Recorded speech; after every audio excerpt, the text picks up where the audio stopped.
The road to Bethel was quiet that morning. Dust drifted slowly across the narrow path as the prophet Elisha walked alone. The wind carried the scent of dry earth and wild grass across the hills of Israel. Only days earlier, something extraordinary had happened. His master, Elijah, had been taken into heaven in a whirlwind of fire. Now Elisha walked those same roads alone. But something had changed. The mantle of prophecy now rested on his shoulders.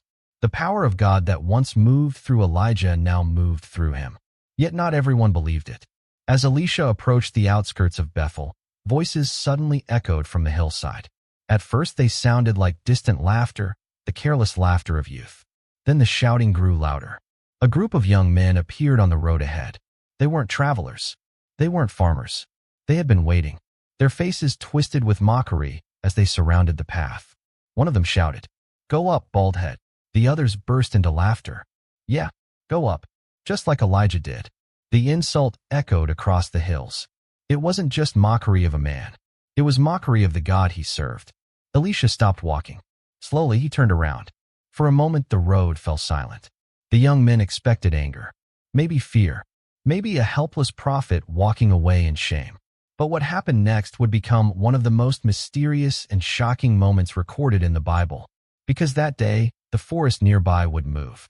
And before the sun set over Bethel, the people of the city would whisper in terror about the moment God answered mockery with judgment. And the sound that followed was not human laughter. It was the roar of bears. Bareface. The day everything changed began beside the waters of the Jordan River. For years, the prophet Elijah had walked the land of Israel as a voice of fire. Kings feared him. False prophets trembled when he spoke. He had confronted evil rulers, called down fire from heaven, and defended the name of God in a nation that had begun to forget him. But Elijah knew something that others did not. His time on earth was coming to an end. Walking beside him that day was his most loyal follower, Elisha. For years Elisha had served Elijah faithfully. He was not a king. He was not a warrior. He had once been a simple farmer.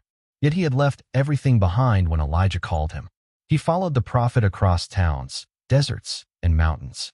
He listened. He learned. And most importantly, he watched. He watched how Elijah trusted God even when standing alone against powerful enemies. But on that day near the Jordan, Elijah suddenly stopped walking. The air felt different.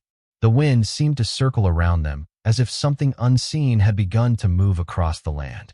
Elijah turned to his disciple. "Tell me what you want before I am taken from you," he said quietly. The request was bold, dangerous even. Elisha could have asked for wisdom, protection, long life. Instead, he asked for something extraordinary, a double portion of your spirit. For a moment, the old prophet looked at him in silence. It was a difficult request, but Elijah answered carefully. "You have asked a hard thing. Yet if you see me when I am taken from you, it will be yours." They began walking again. Then suddenly, the sky erupted. A violent wind roared across the plain.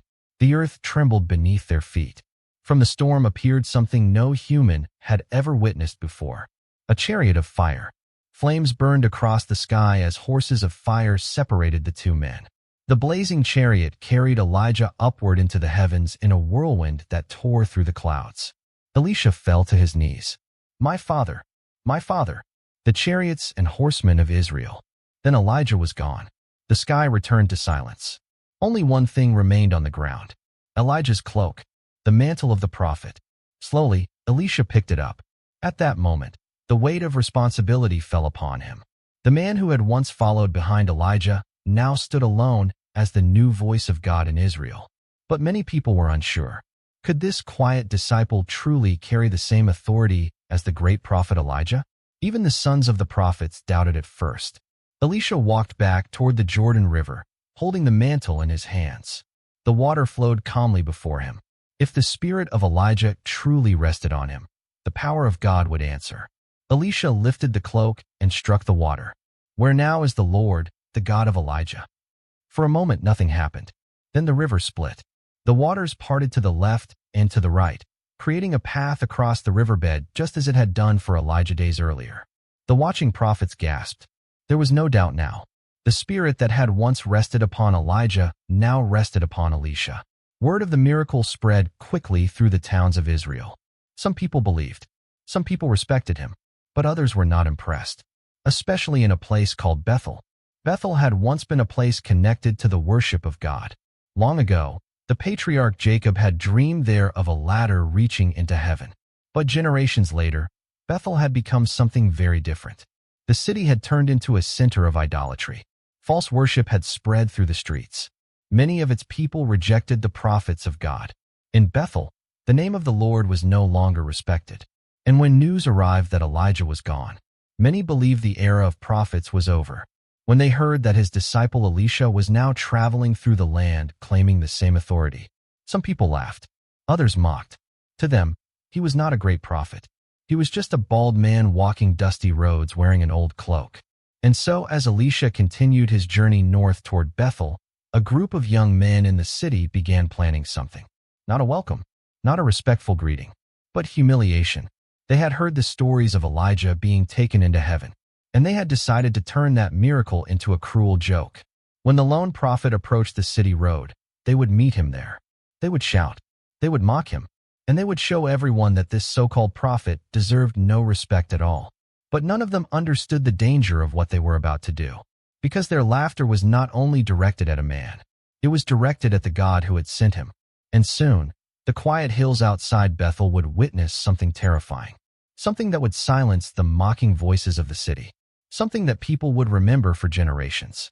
The moment when disrespect turned into judgment, and the forest itself seemed to answer the prophet's words. The sun was beginning to climb higher above the hills when Elisha continued his journey toward Bethel. The road curved through dry hills and scattered olive trees. Small stones crunched beneath his sandals as he walked slowly, the prophet's cloak resting across his shoulders. It was the same mantle that had once belonged to Elijah, the prophet who had just been taken to heaven in a whirlwind of fire. Every step Elisha took carried the weight of that moment. The land of Israel was watching. Some people hoped he would become a great prophet like Elijah. Others were skeptical. Many were simply curious. But in Bethel, the atmosphere was very different. Bethel had once been a sacred place. Generations earlier, the patriarch Jacob had dreamed there of a ladder reaching from earth into heaven. Angels moved up and down that ladder, and Jacob woke in awe, saying, "Surely the Lord is in this place." Yet centuries had passed. The holy memory of Bethel had slowly faded. Instead of honoring God, the city had become a center of rebellion. Idols stood where prayer once echoed. False worship had spread through the streets, encouraged by corrupt leaders who wanted power more than truth. Many people in Bethel had grown comfortable mocking the prophets. To them, the servants of God were not holy messengers. They were simply strange men wandering through the land with uncomfortable warnings.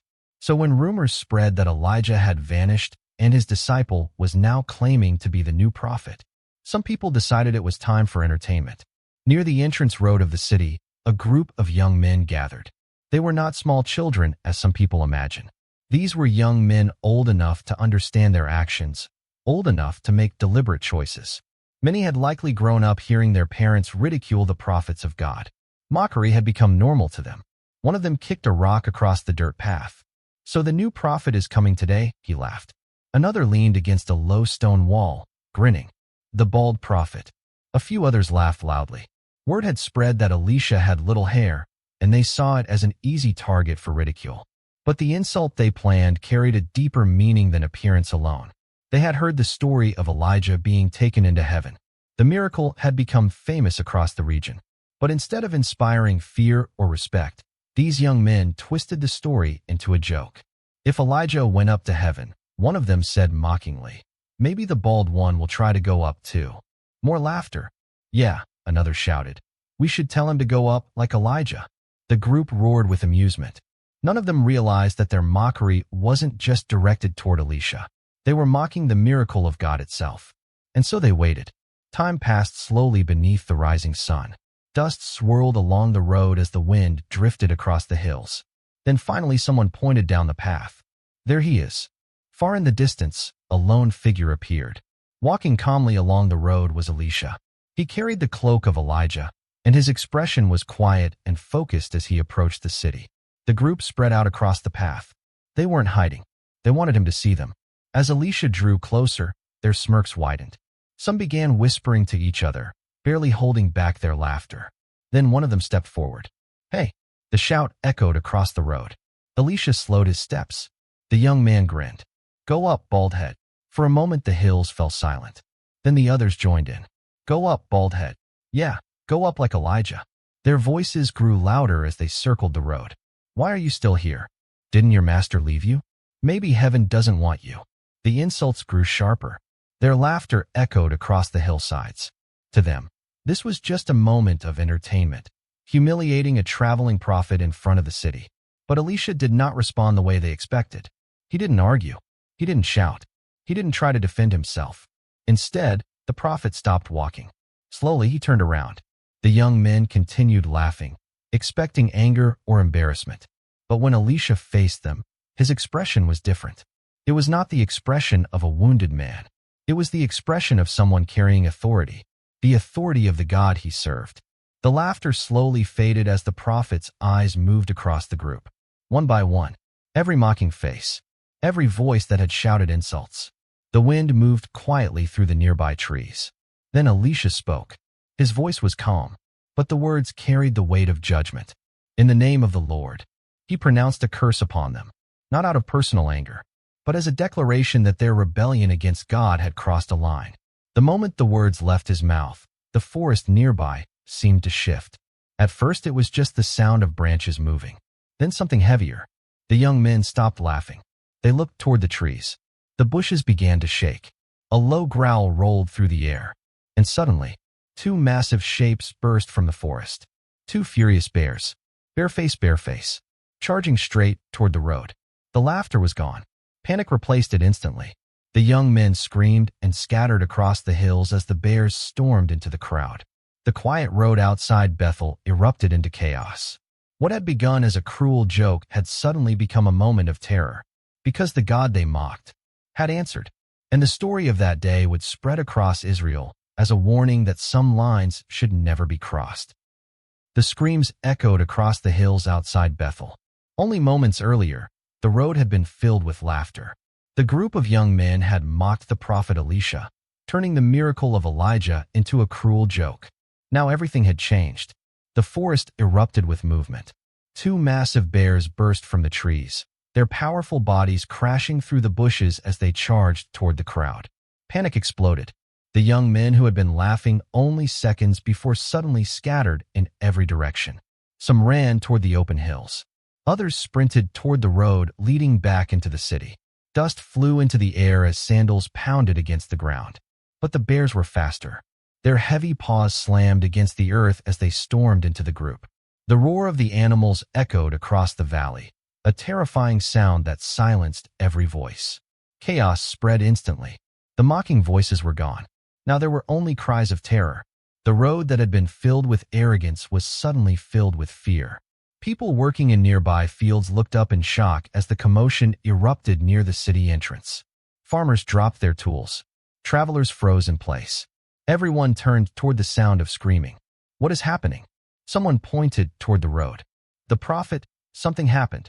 From the distance, they could see figures running across the hills, scattering wildly as two dark shapes chased through the crowd. Word spread quickly.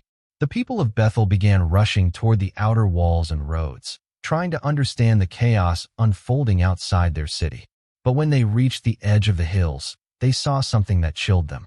The bears, and the young men who only minutes earlier had been shouting insults. Many of the witnesses immediately understood something terrifying. This was not random. This was not an accident. This was judgment.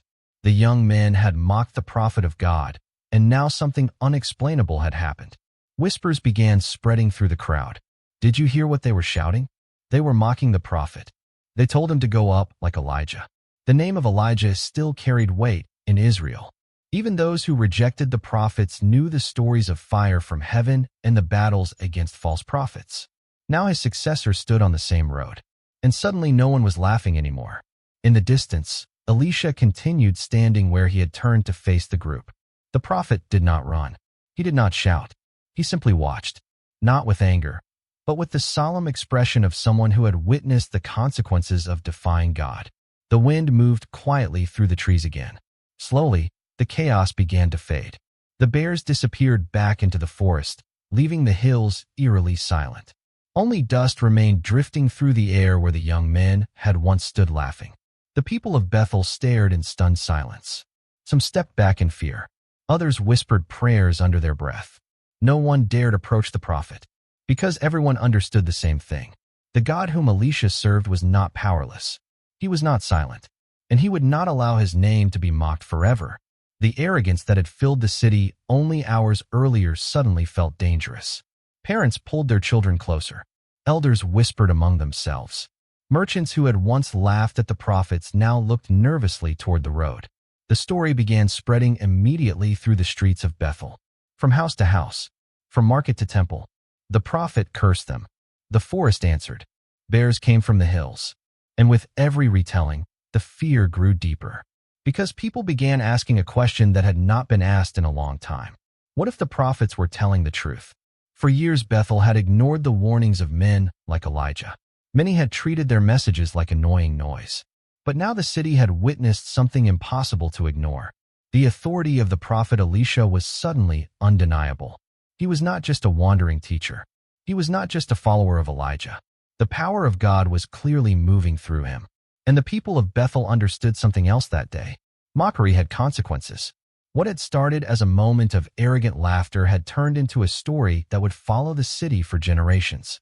Parents would repeat the warning to their children. Do not mock the prophets. Do not mock the Lord. Because outside the hills of Bethel, on a quiet, dusty road, a group of young men had learned the hard way that disrespect toward God is never as harmless as it seems. And from that day forward, whenever travelers passed near those hills, they remembered the moment when laughter turned into fear, the moment when the forest answered a prophet's words, and the moment when the God of Israel reminded an entire city that his voice could still shake the land. The road outside Bethel eventually returned to silence. Dust settled slowly across the path where chaos had erupted only hours earlier. The wind moved gently through the olive trees, as if nothing unusual had happened. But everyone in Bethel knew the truth. Something extraordinary had taken place. Something frightening. Something impossible to ignore. The story traveled quickly through the city. Merchants whispered about it in the marketplace. Farmers repeated the tale while working in their fields. Families gathered in their homes that night, speaking quietly about what had happened near the road. The prophet spoke, and the forest answered. Some people tried to explain it away. Maybe the bears were already nearby. Maybe it was just a coincidence. But deep inside, many of them knew that explanation didn't make sense. The timing had been too perfect. The moment the young men mocked the prophet Elisha, judgment had appeared from the wilderness. And that realization began to spread fear throughout the city. For years, Bethel had grown comfortable with mocking the servants of God. The prophets had warned them. They had spoken about repentance, humility, and returning to the Lord. But the city had chosen arrogance instead. Now something had changed. People who once laughed when the prophets spoke suddenly found themselves remembering those warnings. The words that had once sounded like distant threats suddenly felt very real. Because if God could respond so quickly outside the city, what else might he do? Meanwhile, Elisha did not remain in Bethel. The prophet continued his journey across the land of Israel, carrying the responsibility that had once belonged to Elijah. But wherever Elisha traveled, the story of Bethel followed him. People had heard what happened. When he entered towns, the whispers began immediately. That's the prophet, the one from Bethel, the one whose words brought the bears. But those who truly understood the story realized something deeper. This had never been about Elisha's personal anger. The prophet had not attacked those young men. He had simply declared a curse in the name of the Lord after they openly mocked God's authority. The judgment that followed had come from God himself. And that truth carried a powerful lesson. The God of Israel was patient, but he was not powerless. For generations, people had tested his patience. They had worshipped idols. They had ignored his commandments. They had laughed at his prophets. Yet time after time, God had continued sending messengers to warn them. Prophets like Elijah had stood against kings and false priests to call the nation back to truth. Now Elisha carried that same mission. And the events outside Bethel became one of the first moments where people clearly saw that the spirit of Elijah truly rested upon him. But the lesson of that day was not meant to create fear alone. It was meant to awaken something that had been fading in Israel: respect, reverence, a recognition that the God they had begun to ignore was still watching, still listening, still responding. Throughout Israel's history, moments like this had often served as turning points. When people forgot God, something would happen that forced them to remember. Sometimes it was a miracle, sometimes it was a warning, and sometimes it was both. The road outside Bethel had become one of those moments.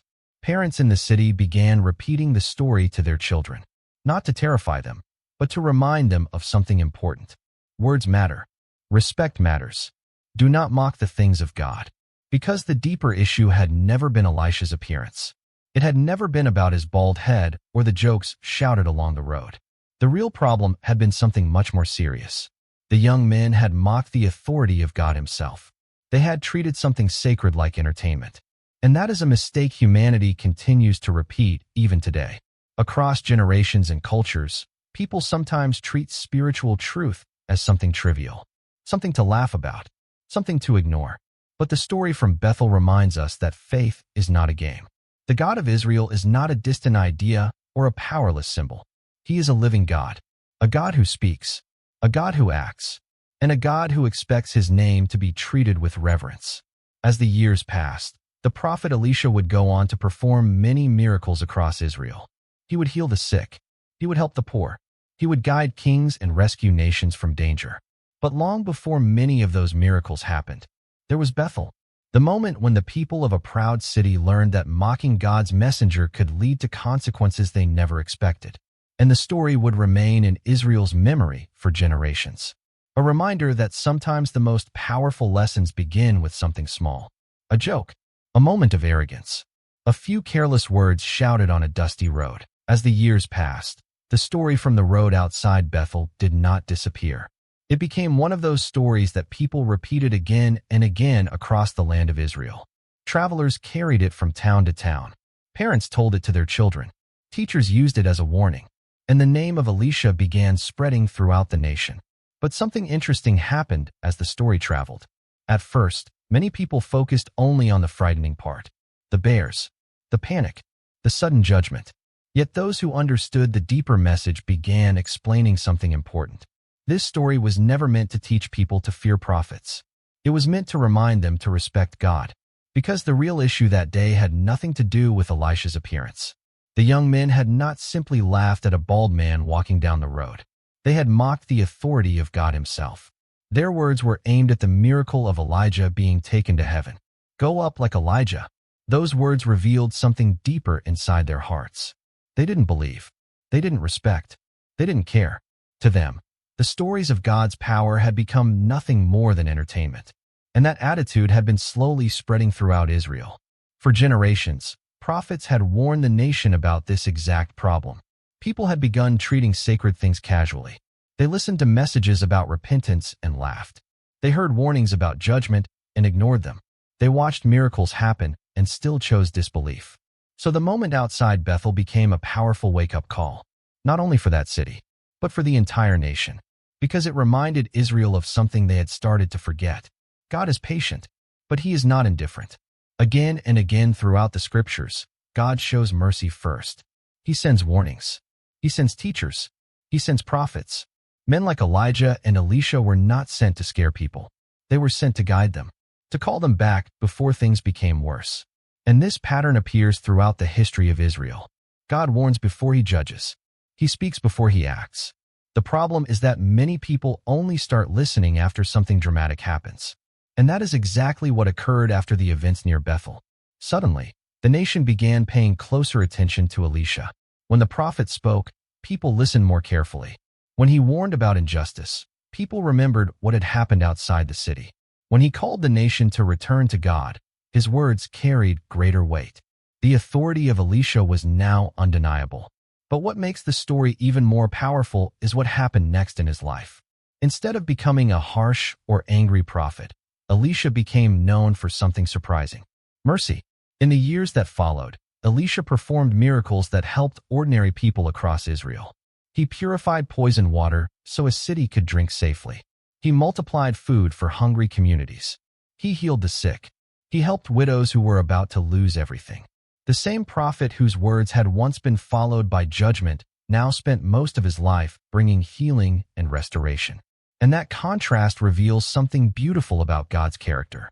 God does not enjoy punishment. He prefers restoration. He prefers mercy. He prefers redemption. But when people repeatedly reject truth, ignore warnings, and mock what is sacred, sometimes a strong moment is needed to wake them up. The road outside Bethel became that moment. It forced an entire generation to pause and reconsider their attitude toward God.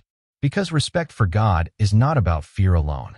It is about recognizing who He truly is. The Creator, the Judge, the one who sees every word and every intention of the human heart. And when people understand that truth, something changes inside them. Mockery fades. Pride softens. Humility begins to grow.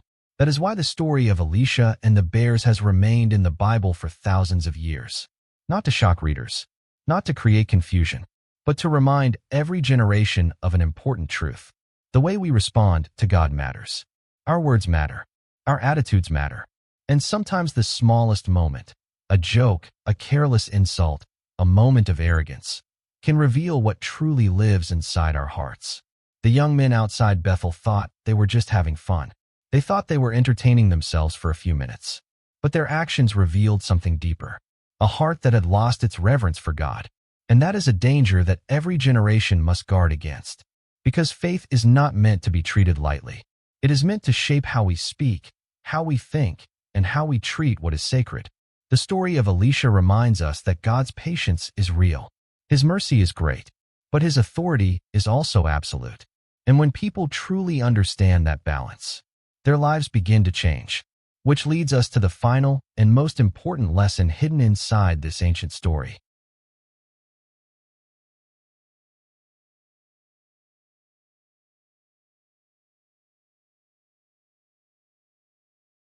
Long after the dust had settled outside Bethel, the story continued to live on. Years passed. Kings rose and fell in Israel. Cities changed. Generations grew up hearing stories of prophets and miracles. Yet among all those stories, one moment remained unforgettable. The day laughter turned into silence. The day mockery met the power of God. And at the center of that moment stood a man who had once been only a servant, Elisha. When Elisha first began following Elijah, no one imagined the role he would one day carry. He had not been a famous leader or a warrior. He had simply been a farmer working in the fields. Yet God had chosen him. And when Elijah was taken to heaven, the responsibility of guiding a rebellious nation fell upon his shoulders. The moment outside Bethel became one of the first signs that Elisha's mission had truly begun. But the deeper meaning of that story reaches far beyond a single road or a single group of young men. It speaks to something that every generation must confront: the attitude of the human heart toward God. Throughout history, people have responded to God in different ways. Some listen with humility. Some search for truth. But others respond with indifference or even mockery. They treat sacred things as entertainment. They laugh at faith. They dismiss the idea that God is watching, listening, or acting in the world. And that attitude is exactly what had taken root in Bethel. What happened that day was not simply about a group of young men shouting insults. It was the visible result of something deeper, a culture that had slowly lost its reverence for God. The mockery on that road was just the surface. Underneath it was pride, arrogance, a belief that nothing would ever happen in response. But the events that followed shattered that illusion. Because the God of Israel is not distant. He is not silent forever. And He does not disappear simply because people choose to ignore Him. The story of Elisha reminds us that God's patience is incredibly great. Again and again, He gives people opportunities to change. He sends prophets. He sends warnings. He sends reminders. For generations, men like Elijah had called Israel to return to truth. Many listened. Many refused. But God continued reaching out. The moment near Bethel became one of those rare times when the consequences of mockery appeared immediately. Not because God enjoys punishment, but because sometimes a powerful moment is needed to wake people up. And history shows that this moment